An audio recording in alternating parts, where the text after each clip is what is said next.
میں ایک جگہ بیٹھا تھا، سامنے ٹی وی چل رہا تھا، آواز نہیں تھی۔ میں نے دیکھا ایک نوجوان ناچ رہا ہے، ڈانس کر رہا ہے ساحل پر، اور اس کے ساتھ 10-12 لڑکیاں وہ بھی ڈانس کر رہی ہیں۔ میں نے دیکھا بہت خوبصورت نوجوان ہے۔ مجھے خیال آیا یہ جو اتنی بڑی گمراہی میں ہے اس کو ہدایت کیسے ملی، اور کون اسے جا کر اللہ کا پیغام سنائے گا۔ یہ وہیں بیٹھے بیٹھے ایک اس کی خوبصورتی اور جوانی پہ رحم آیا، ایک اس کے پلٹا کھانے کو میں نے بہت مشکل سمجھا۔ خیال آ کے گزر گیا، میں وہاں سے اٹھ گیا۔ کچھ دن اس کا نقش میرے دل دماغ پر رہا، پھر محو ہو گیا، مٹ گیا۔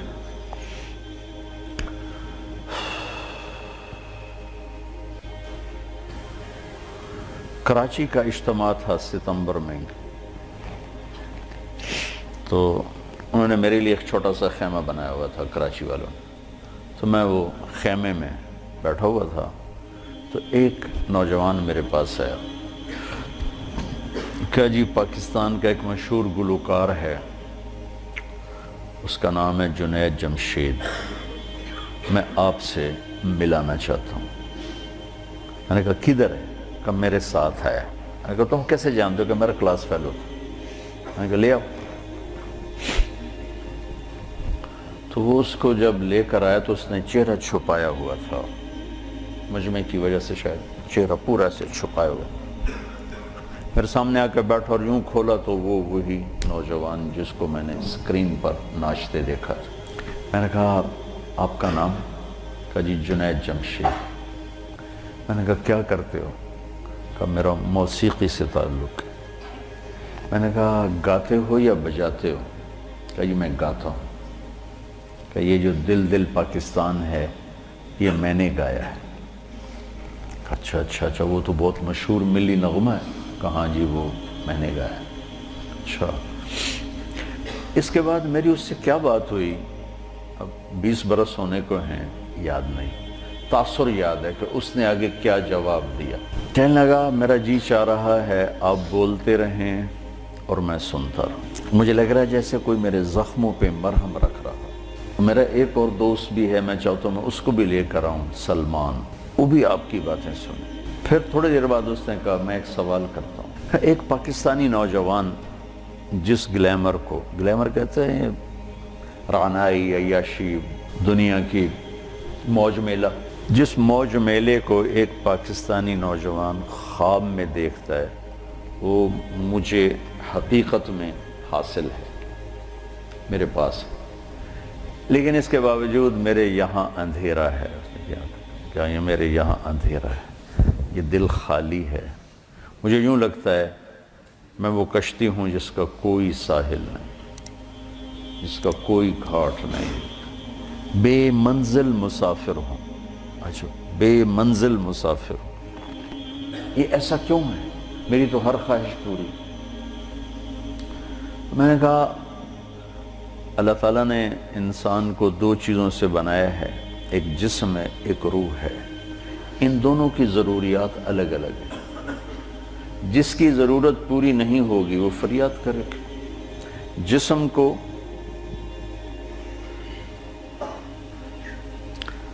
روٹی چاہیے، پانی چاہیے، ضروریات زندگی چاہیے، ان میں سے جو چیز بھی اس کو نہیں ملے گی وہ فریاد کرے۔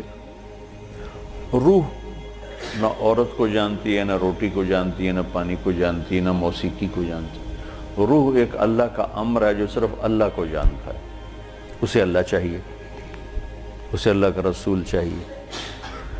تو جسم کو روٹی نہ ملے تو وہ پریشان ہوتا ہے، روح کو جب اللہ اس کا رسول کا تعلق نہیں ملتا تو وہ پریشان ہوتی ہے، پھر وہ پریشانی ویرانی بن کر جسم پہ طاری ہوتی ہے، پھر ہم اس کو دور کرنے کے لیے اس سے اور بڑی عیاشی میں جاتے ہیں کہ شاید ابھی کچھ کمی ہے، وہاں اس کی بھوک اور بڑھتی ہے، وہ اور فریاد کرتی ہے، پھر ہم اس سے بڑی عیاشی میں جاتے ہیں، پھر اس کی بھوک اور بڑھتی، وہ اور فریاد کرتی ہے۔ اس قسم کا مضمون تھا، اس وقت ذرا تفصیل سے تھا، خلاصہ یہ۔ اور میں نے کہا اس کی مثال ایسے کہ درد ہو اس گھٹنے میں اور دوا لگے اس گھٹنے میں تو دوا بھی جا رہا ہے اور درد بھی نہیں جا رہا. دوا لگ رہا ہے، درد نہیں جا رہا. کیوں؟ جہاں درد ہے وہاں دوا نہیں، جہاں دوا لگ رہا ہے وہاں درد کوئی نہیں، تو آرام کیسے آئے گا؟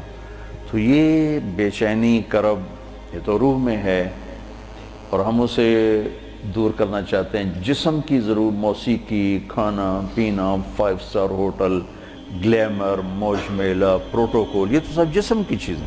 روح کو ان سے کیا سروکار؟ لیکن جس دن اسے غذا ملے گی، ایک دم منزل بھی ملے گی، راستہ بھی نظر آئے گا، ساحل بھی نظر آئے گا، گھاٹ بھی نظر آئے گا اور منزل مقصود کا بھی پتہ چل جائے گا. تو یہ ہماری پہلی ملاقات تھی اور میں نے غالباً کہا کہ آپ کچھ تبلیغ میں جانا شروع کریں، 3 دن لگانا شروع کریں. کہنے لگا میں کیسے لگاؤں؟ میں تو گاتا ہوں، ناچتا ہوں، ڈانس کرتا ہوں، تبلیغ کس منہ سے کروں گا؟ کعبہ کس منہ سے جاؤ گے غالب، شرم تم کو مگر نہیں آتی. میں نے کہا یہ تو دوا ہے. تو پہلے دن دوا کھانے سے آرام آتا ہے؟ مسلسل دوا کھاتے کھاتے کھاتے بیماری دبنا شروع ہوتی ہے اور اللہ تعالیٰ اسے ٹھیک کر دیتا ہے. یہ دوا ہے، تم شروع کرو. اس کو سوچو مت کہ میں ناچ رہا ہوں، گا رہا ہوں، چل ٹھیک. کوئی قبولیت کی گھڑی تھی اس نوجوان کی، اس نے 3 دن شروع کر دی. یہ جمشید اس کا کلاس فیلو تھا. یہ اس کو سب سے پہلے سلام دعا، یہ تبلیغ میں لگا، پھر اس کو اپنے اس کا خیال آیا، اس کو ملنا شروع کیا. پھر ایک جگہ پر آ کر وہ رک گیا، آگے نہیں لے جا پا رہا. تو اللہ نے اس میں مجھے ذریعہ بنایا، مجھے ڈالا.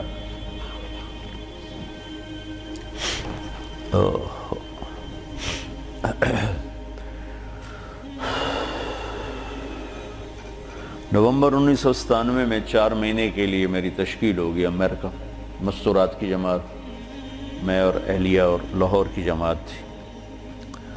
میں لاس اینجلس میں تھا تو میں نے اسے فون کیا.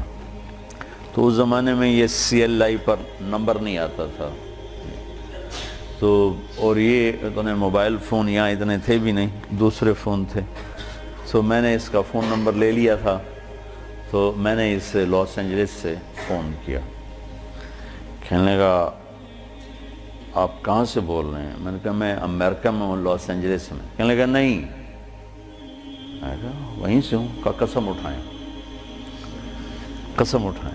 میں نے کہا چھوٹی سی بات پہ کیسے قسم اٹھاؤں؟ کہا نہیں یہ بہت بڑی بات ہے. میں نے کہا کیوں؟ اور میں ساری دنیا پھرتا ہوں، کبھی اپنی بیوی کو فون نہیں کیا، اب مجھے فون کیسے کر رہے ہیں؟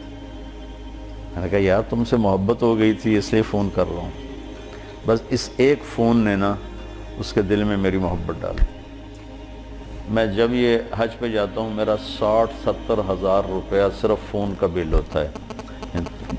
3000 تقریباً ریال میرا ہر سفر میں 15-20 دن میں میرا فون کا ہوتا ہے کہ میں ایسے فون کرتا رہتا ہوں.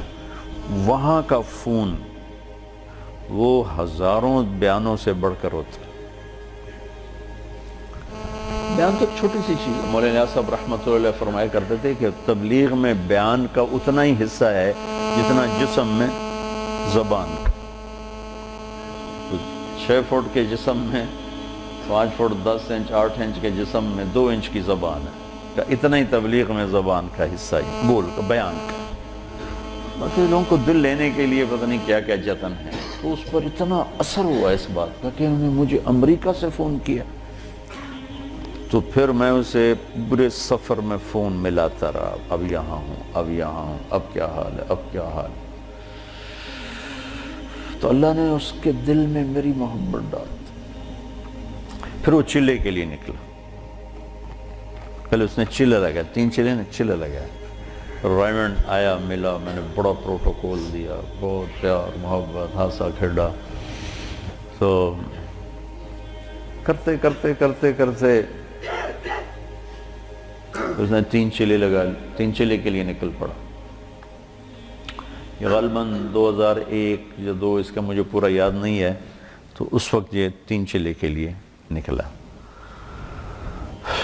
تو اس نے مجھے بالا کوٹ سے فون کیا کہ مولانا میں اس وقت بالا کوٹ کی ایک پرانی مسجد ہے، اس میں ہماری جماعت ہے، باہر فرش ٹوٹا ہوا ہے، اس پر ایک پھٹی ہوئی چٹائی ہے، اس پر میں لیٹا ہوا آپ کو فون کر رہا ہوں، اور جس سکون چین کو میں 5 سٹار ہوٹلوں میں ڈھونڈتا تھا وہ مجھے یہاں اس ٹوٹی ہوئی مسجد اور پھٹی ہوئی چٹائی پہ مل چکا ہے۔